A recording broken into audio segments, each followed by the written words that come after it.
ഇറങ്ങിയതുമില്ല. നാരായണ നാരായണ നാരായണ. ഞാനൊന്നും കണ്ടതുമില്ല, ഞാനൊന്നും കേട്ടതുമില്ല. ഹരിനാരായണ ഗോവിന്ദ, ജയ നാരായണ ഗോവിന്ദ. ഇതിങ്ങനെ ചെല്ലി മാനസരത്തിന്റെ പക്കത്തു കൂടെ നടക്കണേ. ദേവി മുങ്ങി അങ്ങോട്ട് കയറിയിട്ട് ഇദ്ദേഹത്തിന്റെ ഇതാ കേൾക്കണതേ. എന്താ ശ്രീനാരായണൻ പറയണത്?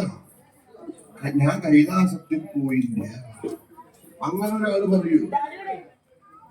അതേ, ഞാൻ ഇന്ന് അങ്ങോട്ട് പോയില്ല കേട്ടോ. ഇത് പറഞ്ഞാ ഉറപ്പിക്കാൻ പിന്നെന്താ പറയണത്? ഭൃംഗീരടി ഇപ്പൊ തൃപ്പാദം കണ്ടു വന്ദിക്കാനുള്ള സമയമല്ല എന്ന് പറയലുണ്ടായില്ല. അപ്പൊ അവരത് പറഞ്ഞു. എന്താണ് അങ്ങനെ പറയാൻ കാരണം? നോക്കുമ്പോഴാണ് വല്ലുണ്ണി തമ്പുരാൻ തലകീഴായി കിടക്കുന്നത് കണ്ട് അതിനെ ഇവിടുന്ന് ചൂണ്ടിട്ടു. ബാക്കി മൂന്നെണ്ണം പോയാലും അത് കൂലിയാണ് നിരീക്ഷത്. നോക്കുമ്പോഴാ തലേലമ്മ മടിയിൽ ഇറങ്ങി എടി കൊള്ളരുതാത്തോടെ ഇത് ഉണ്ടാവരുത് നിരീക്ഷിട്ടാ ഞാൻ ഇത്രയും സജ്ജീകരണങ്ങൾ അവിടെ ചെയ്തത്. ദേവിക്ക് അതങ്ങോട്ട് കേട്ടതോടുകൂടി ദേഷ്യം സഹിക്കുകയാതെ ഉണ്ടായി. മുങ്ങി അങ്ങോട്ട് നിവർന്നപ്പോഴാണ് കേൾക്കണത്.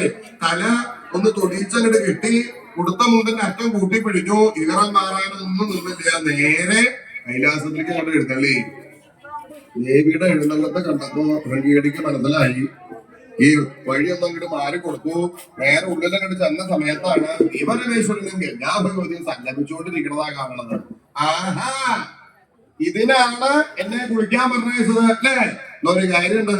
ഇനിയുള്ള ഉള്ള കാലം മുഴുവൻ രണ്ടാളും കൂടി ഇവിടെ സുഖമായിട്ട് കൂടിക്കോളൂ. ഞാൻ എന്റെ അച്ഛന്റെ അടുത്തേക്ക് പോവുകയാണ് എന്ന് പറഞ്ഞ് ഭഗവാനോട് ഏട്ടങ്ങ് അവിടുന്ന് ഇങ്ങോട്ട് പോരാന്ന് പറഞ്ഞു. ഈ ഇടഞ്ഞു പോരണതിനാണ് പ്രണയ കലഹം എന്ന് പറയുന്നത്. അവിടുന്ന് ഇങ്ങോട്ട് പോരാൻ തുടങ്ങിയപ്പോഴാണ് ആ സമയത്ത് ആ രാവണൻ പർവ്വതം മേപ്പെട്ടെറിഞ്ഞ് പിടിക്കണത്.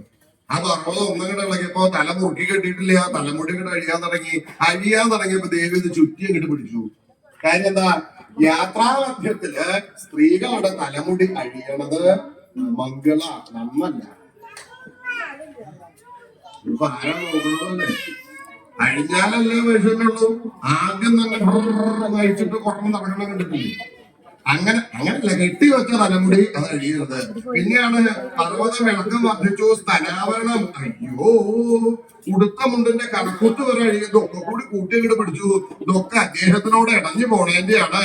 എനിക്ക് അദ്ദേഹം മാത്രമേ ആശ്രയമായിട്ടുള്ളൂ എന്ന് വിചാരിച്ച് ഭഗവാൻ അടുത്ത് വന്ന് അദ്ദേഹത്തിനെ ആലിംഗനം ചെയ്തിരുന്നു. ഭഗവാൻ പറഞ്ഞു, പാർവതി പേടിക്കണ്ട എന്ന് പറഞ്ഞ് അദ്ദേഹത്തിന്റെ പാദാങ്കുഷ്ടം കൊണ്ട് കാലിന്റെ പെരുവിരൽ കൊണ്ട് പർവ്വതം ഒന്നങ്ങട് അമർത്തിയപ്പോഴോ പർവ്വതം കീഴ്പെട്ട് വരണതും അദ്ദേഹം അമർത്തിയതും ഒരേ സമയത്താണ്.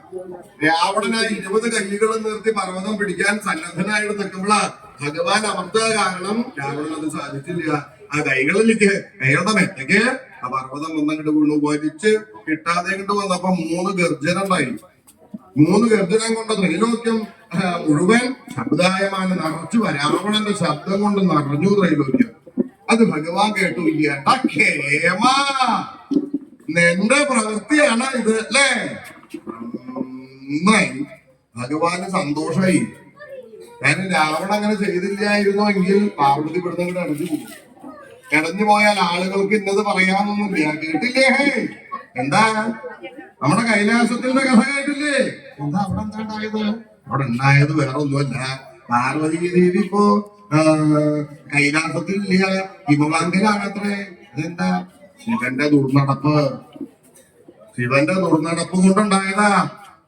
ഇത് രാവണൻ ചെയ്യുക കാരണല്ലേ പാർവതി പോവാണ്ടിരുന്നത്. ഭഗവാന് സന്തോഷമായി. അദ്ദേഹം ക്ഷിപ്രകോപിയാണ്, ക്ഷിപ്രപ്രസാദിയാണ്. അതിവേഗത്തിന് സന്തോഷിച്ചു. രാവണന്റെ മുമ്പിൽ പ്രത്യക്ഷമായി. അല്ലേ ദശമുഖൻ വിജയീ ഭവ. ഗംഭീരായിട്ട് അനുഗ്രഹിച്ചു. എന്താ അദ്ദേഹത്തെ ഭഗവാൻ രാവണനോട് പറയുന്നുണ്ടായി. അല്ലേ ദശമുഖൻ എന്നാണ് സംബോധന ചെയ്യുന്നുണ്ടായത്. അതുവരെ അന്ന് അദ്ദേഹമാണ് രാവണൻ എന്നുള്ള പേര് കൊടുക്കണത്. അപ്പൊ അതുവരെ രാവണനെ എന്താ വിളിക്കണത്? ദശമുഖൻ, ദശാസ്യൻ, ദശാനനൻ, ദശഗന്ധരൻ, ദശഗ്രീവൻ ഇങ്ങനെയുള്ള പേരുകളാണ്. ശബ്ദം കൊണ്ട് ത്രൈലോക്യം മുഴുവൻ നിറച്ചു വശാക്കിയത് ആരാണോ അവനാണ് രാവണൻ. ആ രാവണൻ എന്നുള്ള പേരും കൊടുത്തു. ചന്ദ്രഹാസം എന്ന പേര് ആയുധം കൊടുത്ത് ഭഗവാൻ അനുഗ്രഹിച്ചുകൊണ്ട് മറിഞ്ഞു പോകും. നോക്കുമ്പോ ദേവിക്ക് തോന്നി ഞാനും കൂടി ഒന്ന് അനുഗ്രഹിക്കാം. രാവണൻ അങ്ങനെ ചെയ്തില്ലായിരുന്നെങ്കിൽ കാര്യം പറഞ്ഞിട്ടാവില്ലേ? രാവണ രാവണ നോക്കുമ്പോൾ ഒരു സ്ത്രീ ശബ്ദം. എന്താ ഇത്? നോക്കുമ്പോ ദേവി ഇവിടെ വിളിക്കുക. എന്താ എന്താ വിളിക്കണത്?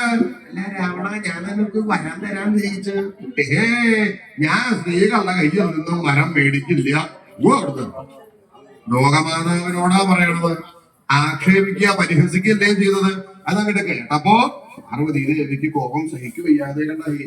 രാവണ, നീയെ എന്നെയും എന്റെ വംശത്തെയും നിന്ദിക്കുക കാരണം, പരിഹസിക്കുക കാരണം ഒരു സ്ത്രീ നിമിത്തം എന്റെ വംശനാശം ഭവിക്കട്ടെ. ശാപമോക്ഷത്തിന് വേണ്ടിയിട്ടെങ്കിലും തന്നെ കാല് പിടിക്കാൻ വരുന്നതാണ് പാർവതി ദേവി നിരീക്ഷത്.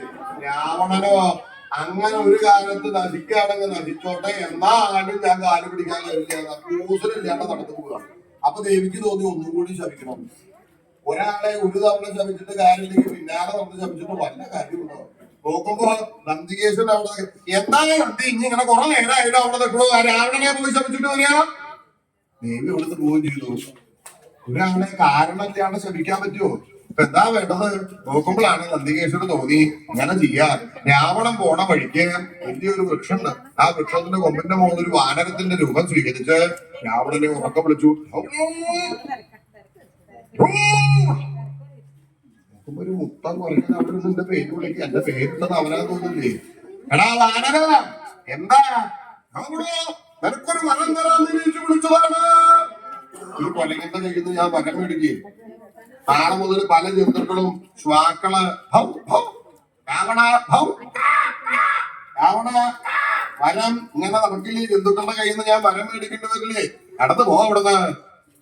അങ്ങനെ ആക്ഷേപിച്ചപ്പോ നന്ദികേശ്വരന് ശപിക്കാൻ കാരണമായി. അല്ലേ, വാനരമൂർത്തിയായിരിക്കുന്ന എന്റെ രൂപം കണ്ട് എന്നെ പരിഹസിക്കുക കാരണം ഒരു വാനര നിമിത്തം എന്റെ വംശത്തിന്റെ ഐശ്വര്യം നശിക്കട്ടെ എന്ന് ശപിച്ചു. ഇങ്ങനെ നന്ദീശ്വര ആ കൈലാസ പർവ്വതം മേൽപ്പെട്ട് പിടിച്ച അവസരത്തില് നന്ദികേശ്വരൻ രാവണനെ ഒരു വാനര നിമിത്തം ഐശ്വര്യം നശിക്കട്ടെ എന്ന് കൈലാസ